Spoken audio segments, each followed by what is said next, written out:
السلام علیکم ورحمۃ اللہ وبرکاتہ۔ محترم ناظرین، اس وقت آپ سے دو بڑی اور اہم خبر شیئر کرنے جا رہے ہیں۔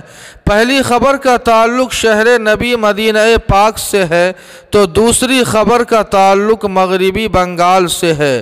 جی ہاں ناظرین، اگر بات کریں پہلی خبر کی تو بتا دیں آپ کو کہ مدینہ پاک کے اندر 10 سنیما ہال کا افتتاح ہونے جا رہا ہے۔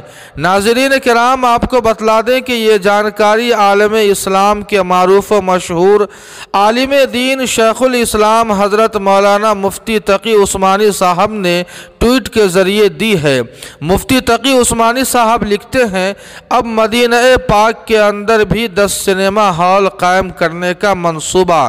انا للہ و انا الیہ راجعون۔ الفاظ اس پر صدمے کے اظہار سے عاجز ہے۔ الیس منکم رجل الرشید۔ ناظرین کرام، اب بات کر لیتے ہیں دوسری خبر کی تو آپ کو بتلا دیں کہ موب لنچنگ پر مغربی بنگال میں پھانسی یا عمر قید کی سزا۔ اسمبلی میں بل ہوا پاس، اپوزیشن کی ملی حمایت، مرکزی سرکار بھی بنائے قانون۔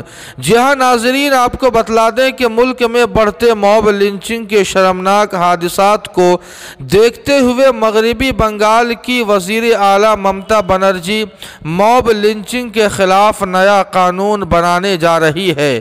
جی ہاں ناظرین، آپ کو بتلا دیں کہ بل کے مطابق اگر مار پیٹ کے ذریعے متاثرہ کی موت ہو جاتی ہے تو اس کے ذمہ دار شخص کو پھانسی یا عمر قید اور 5 لاکھ روپے کا جرمانہ ہو سکتا ہے۔ اپوزیشن پارٹیوں نے بھی اس کی حمایت کی ہے۔ بی جے پی نے سیاسی مفاد کے پیش نظر بل کی نہ تو حمایت کی ہے اور نہ مخالفت کی ہے۔ جی ہاں ناظرین، ان دونوں خبروں کے تعلق سے آپ کی کیا رائے ہے؟ کمنٹ کر کے ہمیں ضرور بتائیں۔ ویڈیو کو لائک اور شیئر کر دیں اور قاسمی جی کے کو سبسکرائب کرنا نہ بھولیں۔ والسلام علیکم ورحمۃ اللہ۔